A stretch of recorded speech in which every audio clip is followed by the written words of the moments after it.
The critical thing to remember in terms of personal growth, personal transformation, spirituality, I don't care what other words you want to bring up for this process, it's a journey into the unknown. So I quit my job. It was 2021 and I just stopped working at the hospital that I used to work at. And I had a friend who also used to work with me at this hospital. I know he was working at a factory, so I reached out to him, hey man, I need something to do. ASAP. So he put me on, he connected me to the people, I applied, they scheduled the interview, boom, boom, boom. I got hired. I went there the first night, it was me and some new hires. It was about 8 of us, right?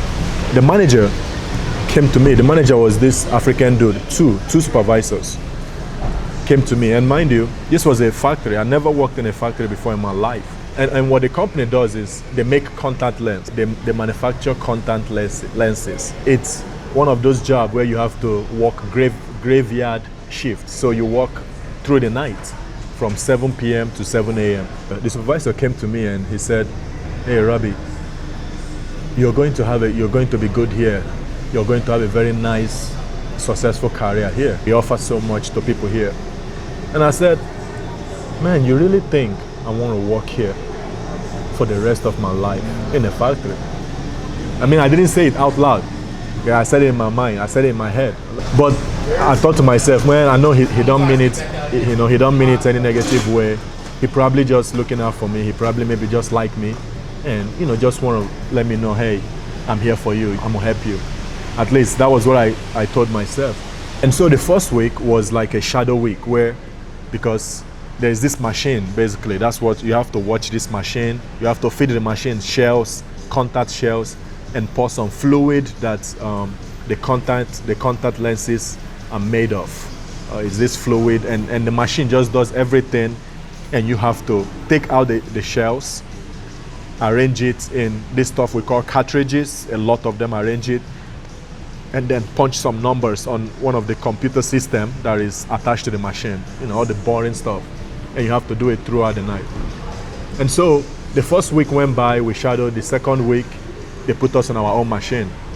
And so you have to watch that machine. Whenever throughout the night the machine might stop working because a contact lens that the machine has already packaged might fall off. So you have, and it will show you on the screen attached to this machine the area that the issue is with the machine, because the machine will stop working once that stuff happens. Once there's a malfunction, it will stop working and it will start beeping.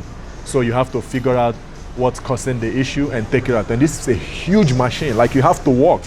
It's huge. This warehouse is big. And they have about, like, I don't know, maybe 50 of these multi-million dollar machines in there. And the supervisor will come get me if there's anything that they need help with. If they need help with the trash, he will get me. If they need help offloading things, he will come get me. And and in my mind I was like, okay, he's connecting with me. I'm the one he come to. But I noticed when he come get me, the machine will be left unattended to. So, and because where we work, it's a quarter. After every shift, they know how much lenses your machine produce. And he would say things to me like, hey, your machine, like, what happened? You're not really producing a lot. To which I would say, well, you can't expect me to produce the same amount of contact lenses to give you the same production value as the other people who stay the whole 11 hours on their machine, because you get an hour break. When you pull me out and you use me to do all these other tasks, you gotta understand my machine is left unattended to. And sometimes they will bring somebody to attend it, but that person don't care. It's not their machine. They will just stay there. They won't stress themselves because they are also looking at their own machine. And yeah, well, I didn't say that out loud. I just said that in my head because I didn't want to come off as rude. Okay, that's that people pleaser. I didn't want to come off as rude or as ungrateful. That kept happening, and I started feeling like I was being used by them, because they would not call any other person to do anything outside of the job description. I was the only one that they would call. He already told me, hey, when you work hard, we're going to promote you. You're going to be the person that will be the manager. And now that was their dream. For me, that wasn't really my dream. I didn't really care about being a manager. I just wanted to come there and do my work, get paid and leave. And as that stuff kept happening, I noticed the people that were working there, how they were old, and I was the youngest person there. And I would ask the older people there, hey, how long have you been working there? They said 15 years, 20 years. I remember one person telling me they've been working there in that factory for 40 years. 40 years. I said, wow, you started working here 40 years, you were young. I said, oh, was that your plan, your goal to work here? And the person said, well, no, that wasn't really my plan, but things happened. And I thought to myself, man, I'm gonna be here for a while. Like, I literally could see myself in those people. Time flies. Who's to say I won't end up here 15 years from now and I'm here still packing contact lenses and picking out trash. This is not what I came here to do. Thousands of miles over the Atlantic Ocean. This is not what I came here to do. And it's not a shot at the other people doing the job. It's just me personally. That was my conviction. The more I work there, the more I clock in every night, the more I feel frustrated, the more I started losing the joy in life. I will clock in at 7, come back, I'll have to sleep. I go right to bed because I'm tired from the night. So by the time I wake up, the day is almost over with. Then I wake up, you still have like that sleepy eye, you're tired. Before you know, you're going back to YouTube. Life of Robbie, and on Instagram too. Oh yeah. Sorry to bother. No problem, brother. No problem. No, I'll come to you. Yeah, you should give the girls the type of video, man. So what we see right? Yeah, I can give you my Instagram. Yeah. Yeah. Life. Yeah. Thank you, brother. Yeah, it's just I'm just starting. It's just a new YouTube page. Okay. Yeah. What's your name? DeAndre. Oh, nice to meet you, brother. Nice to meet you. Yeah, you can hit me up anytime. Oh yeah, bet. Hit me up so I know it's you. You can. Yeah. You All should right. get them in the video so you can. Yeah, they can. Yeah, if they want to. No pressure. YouTube channel name? It's Life of Robbie, the same as my Life of what? Robbie. Hi, Life of Oh, come on. You gotta show your face there. Make sure you tell them. Hi. You can, what? Hi, Life. What's it again? Life of Robbie. Robbie. You can just say, hey, YouTube. Hey, YouTube. All right. Appreciate it so much, No brother. problem, brother. Take it easy. Hey, you like honey? Oh, yeah, man. Yeah, I'll be getting honeys and stuff. Let me get you a jar. Okay. We're gonna talk. I'm gonna get you one, but we packing up, but I'm gonna get you one. I'm just gonna drop it off right now. Okay, all right. And if you have watched this far, please give me a thumbs up for the algorithm and subscribe. Thank you. No, so I was thinking to myself, I don't want to end up here. I don't want to end up dying here. But I couldn't really quit because I know I needed the money, and I know there were people who count on me, or people back home that I'm taking care of. So I couldn't really quit. I kept going in there, and I was getting frustrated. I was getting sad. I was getting so sad with life. I wasn't doing anything no more. And I noticed even on those days, I don't really know what to do with my life during those days when I'm free. The work has taken over my life in such a way where mentally, nothing else was worth doing with life. That's sad. So one day I went to work and they called me again to come take care of the compactor. As I went over there, the supervisor came over there because the compactor stopped working. He took like this metal rod, okay? And he gave me the rod. He said, here, push the trash in so the compactor will get unstuck. Mind you, now I'm already upset. I'm already frustrated because I've had this feeling like, man, these people, they are using me. You guys are taking advantage of me. And I think that was also why I was really frustrated at the job. They keep telling me how, oh, you're going to go far here, you're going to go far here. But they really believed that was my dream. I started examining myself, like, what is it about me that make these people believe that this is my dream? Now, the supervisor has worked there for, I believe, like 50 years. So I know he has seen people come there young.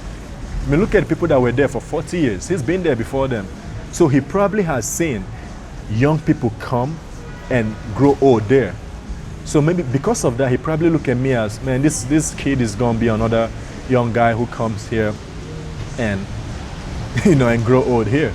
Okay, that was probably the reason why it never occurred to him to think, man, is this your plan for life? Or even to ask me.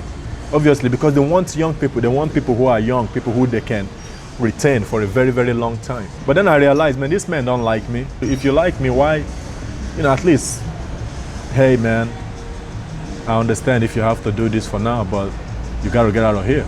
I've seen it. You have to get out of here. And I get it, it's not his responsibility to tell me to make something out of myself. So when the supervisor handed me the rod, I looked at him. I was on the verge of, man, I don't care no more. I was tired of feeling like, man, these people were using me, these people were overworking me, and just selling me dreams of the future that honestly I did not really care about. That was not what I wanted for myself. That was what they wanted for me. If you guys wanted me to take care of the dumpster, you guys should have hired me to take care of the dumpster, to take care of the compactor. But you guys hired me to be on the floor. This time I said it out loud. I didn't say it in my head. And he looked at me. He was shocked. He looked at me like, oh, and I would do it myself. And he started doing it. After that day, the way he treated me changed. Like now he became mean. Like he became really like on me. Every time he see me doing something, they started hovering over me. Every time, little thing, if you see me like maybe talking to someone, that's an issue. It's like, hey, you have to be doing your, like they were, like it was crazy. And so it made it like 10 times worse for me. And so I was thinking to myself, man, I have to live here. And I started thinking to myself, man, I'm going to die here. And it's crazy because I'm not someone who believes really in depression. But after my experience there, now I know it's real. Oh, thanks, man.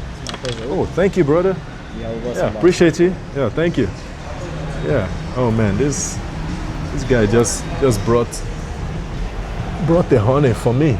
You see, I didn't want to seem like I was being ungrateful because I was thankful for the job. But it started feeling like it was the money or my life. I didn't even know it's possible to feel that way from working a job. I would be at the job, sitting on that machine, counting the lenses and arranging the contact lenses. My eyes would just water up. Like I would be crying, like it felt like my heart was crying, but no tears. Tears wouldn't drop. My heart was literally shedding tears. I could feel it, and I would do that night after night, night after night. And the only reason I was still working there was because of the people that I believe depended on me. During that time, my friend, the one that connected me to this job, so he was telling me there's this other guy from our hometown who was he was based in UK, and this guy had 2 jobs. And so one day, they didn't see this guy, he didn't come into job, everyone tried calling his phone, no response. They went home to check on him, and they found this guy dead in his room. This guy was in his 20s. This man was in his 20s and he died of heart attack. How can a 20-year-old die from heart attack? How can a 20-year-old die from a heart attack? How? And his friends were talking about how hard the guy worked, how much he worked. He has 2 jobs. He works at night, he works during the day, because he would send money to his people back home. And this guy is the one who, if you're watching movie, whenever the friends wants to go out, they say, hey man, let's go hang out, man, let's go kick it. He's the one that would say, oh no man, I gotta go to work. I have to go to work. That's the guy you would look at and say, man, that's the one who is serious about his life. And this guy died. This guy died from stress. He was just living to work. He didn't have no life. He was not taking care of himself. And so when I heard that story, it reinforced the thoughts that has been going through my mind already. Like, man, I'm going to die here. And just like this guy, the people that he was working for, the people that he would take care of, life continues for them. And so I started thinking to myself, I would die here, and my family, they will keep living. They will figure out a way. So one day, I decided not to go in. I skipped. That day I called them. I said, hey, I can't make it today, not feeling well. First time missing. Then I missed again, a different time. think a few weeks later. So the next time I went in, the supervisor called me into his office. I went into his office and he was telling me, hey, Robbie, you're not taking this job seriously. There are people who want to come here and work. There are people who want to come in here and take your spot.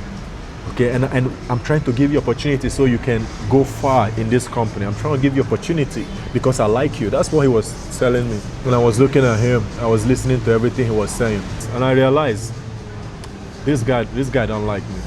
Bro, in the real world does not like you. The real world does not like you. They only care, it's really for themselves. They only care what you can provide, what you can produce. And I don't really like that, because you feel like, man, these people don't consider me a human being. To these people, I'm just a machine. And as he was bringing the paper, I said, I'm going to write you up. You have to take this stuff serious. You know, I want you to do well here, but I have to write you up. And the next time that you miss, you don't come and you don't give proper reasons, we might let you go. And as he was doing those stuff, I told him, I called his name, I said, you don't have to write me up. I quit. He said, what? What? I said, I quit. He said, what do you mean you quit? Thank you so much for everything that you've done for me. Thank you for the opportunity. I'm grateful. And he didn't say anything. I got up. I took my key card, put it on his table. I took my lab coat, the lab coat that they'll give you, because you have to wear a lab coat, cover your hair, cover your shoe with the stuff that they'll give to you. Wear steel toe boots and all those things to walk inside that place. You dress like it's the nuclear holocaust. Okay, so I took off my stuff, I put them in the trash, and I walked out. It's crazy because I was walking out, I walked out of the building, I started smiling. The logical part of my brain was like, why would you quit your job? You don't have any job lined up. Why would you quit your job? And on the other side, I don't know what to call that part, was like, yes. For the first time I just felt like hope, which is crazy because how can you feel hope when you have no job? But that's because there is more to life than money, than just slaving away. And I'm not telling you to quit your job. I know things are different with different people, but if you feel like it's between your life and money, every time you have to choose your life. And I understand most of us sacrifice and do things for our family because they look at us as providers. And that is a pressure that I have rejected. Nobody should be counting on you as more than they count on God. Nobody should count on you more than they count on God. So I had to move from there because they started playing music back there. Oh, you wouldn't have died at that job. You're just overreacting. Well, I guess we'll never find out because I quit. So the moment I quit, I realized I only had 3 months worth of savings. So I knew I had to find something. I started doing research on something that I could do. And one thing that caught my interest was software engineer. And I realized that you could do that. You could become a software engineer without a degree. So I started learning how to code on YouTube. And I spoke to a few people who were already in tech, and they told me to just attend a boot camp. So I found this boot camp, and I could either take 6 months course or 3 months course. And I knew I couldn't do anything more than 3 months because I will run out of money. So I started the 3 months course, and it was so intense from 9 a.m. to 9 p.m. And the moment I graduated on the 3rd month, I put my resume online on Dice. During the 3rd month of my graduation, I got a call from a recruiter who saw my resume, and he put me through this interview process, and I got a job. I believe we do come to crossroads in life. Each one of us, there comes a time we come to a place in our life, it's like it's a crossroad. And whether you make a decision there, or whether you choose not to make a decision, that is what will determine the next 5, 15, 12, or the rest of your life. At that crossroad, when I came to my old job, that moment was a crossroad for me, where my spirit and my soul, they knew, they could see the future, they knew what awaits me, they knew, and they were crying. Something inside of me was crying, and it was so uncomfortable, something inside of me got stirred up. because it knew I don't want to stay here. And it's the cry from inside. Okay, that was what pushed me. That was what pushed me to make that decision at that crossroad. And so sometimes you can come to a crossroad and you might ignore the distress that is coming from within, from your spirit, saying, man, now is a time where you have to make this life-changing decision. And you might not know it, but your God-given spirit knows. Keep going. I want to encourage you as well to not give up. Do not give up on yourself. Do not give up on yourself. Do not accept the comfort that is killing you. Whatever you're going through, I just hope and I pray that God will, strengthen you and help you in any way that you need help. Thank you. Please give me a thumbs up for the algorithm and subscribe. And if you have watched this far, please give me a thumbs up for the algorithm and subscribe. Thank you.